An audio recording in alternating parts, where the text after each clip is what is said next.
පොඩ්ඩකට නැවතිලා මට කියලා යන්න ඔයා පිට්ටු කන්න ආස මෙහෙමද කියලා. අද ගෙනාවේ මම ආසම කම්බිනේෂන් එකක්.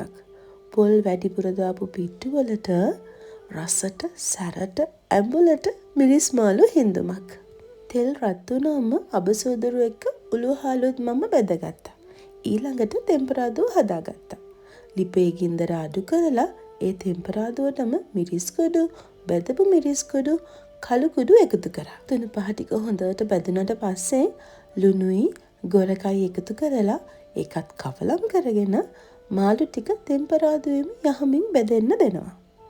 තෙම්පරාදුවෙම මාළු ටික බදිනකොට තෙම්පරාදුවට අපි එකතු කරපු තුන පහ ටික හොඳට මාළු වලත් දැවටෙනවා. ඔන්න දැන් වතුර අඩු කෝප්ප කාලක් එකතු කරලා මම හොද්ද ටිකක් හදාගන්නවා. ඔයාට මේ මාළු රෙසිපිය හොද්දට හදාගන්න ඕන නම් ඔයාට පුළුවන් මේකට වතුර ටිකක් වැඩිපුර එකතු කරන්න. ඒ විතරක් නෙමෙයි මේක හිඳීගෙන එනකොට මිටිකිරි මේ සැඳි දෙකක් විතර එකතු කරන්නකෝ. එතකොට මේක තවත් රසයි.